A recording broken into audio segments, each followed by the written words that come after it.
Kennedy.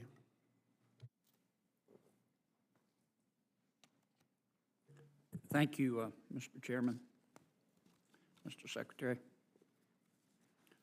How are your babies? Thank you for asking. They're doing all right.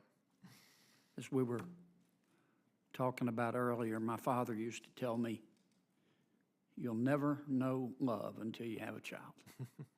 It's a different kind of love. It is a Secretary. different kind of It's a love. wonderful thing. I want to ask you a philosophical question, Mr. Secretary. How you and your team go about deciding whether to promulgate a new rule. Let me give you an example. Study after study has shown that the number of teenagers you have in a car is directly proportional to their chance of having a wreck. And we've known this for years. I'm not recommending this rule, because frankly, I don't know how I'd vote on it if it came to us. But suppose one of your team members came to you and said, look, if we promulgate a rule that you can't have, if you have a teenage driver, you can't have any other teenagers in the car with that teenage driver.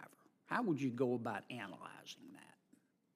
Well, in this type of case, it would likely reflect the traditional division of labor that we've had between the federal government and the states, in that the federal government tends to regulate the design of a vehicle, the design of the roads, and safety issues related to that physical infrastructure and the physical vehicle, while state DMVs and state laws tend to regulate the conduct of a driver.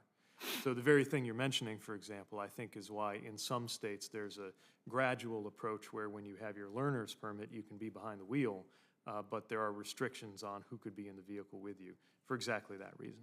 I know you're asking this philosophically and not in terms of the particular policy that you're using as an illustration, but to zoom out more generally, we would look, as my answer up to now might indicate, at our authorities and our responsibilities. We'd look at the data and where it leads us. We'd look at what we think is likely to happen if we were to promulgate a rule like that. And then, of course, we'd get a lot of feedback.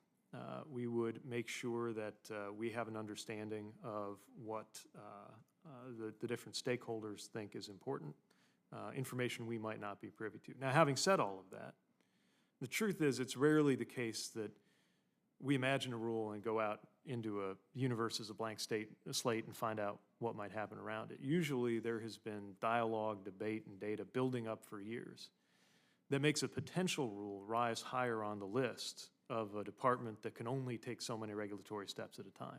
And of course is also working to revise and occasionally withdraw older rules that are still on the books. But hopefully that gives you some sense of the approach that we would take and that we do take when we're thinking about our rulemaking authorities. Okay.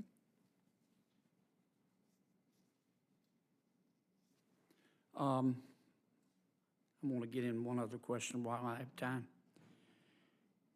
In fiscal year 2021, in our appropriations bill, we created, we meaning Congress, a National Center of Excellence for Liquefied Natural Gas Safety. And the statute, I'll just quote it to you, it's short.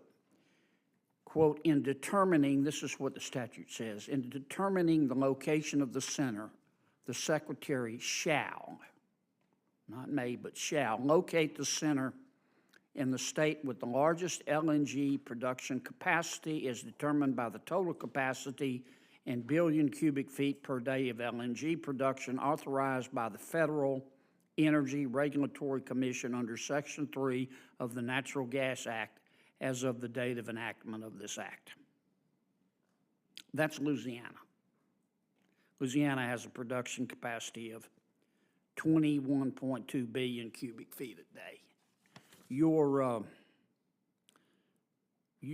Pipeline and Hazardous Material Safety Administration doesn't seem to want to locate the center in our state, my state.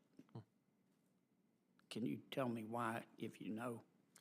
I'll have to consult with the Pipeline and Hazardous Safety and Material Administration to understand the latest on that Center of Excellence, but I can certainly tell you that we, of course, ensure any choice we make is conforming with statute, and so I'll want to make sure that whatever is underway is consistent with the law as written.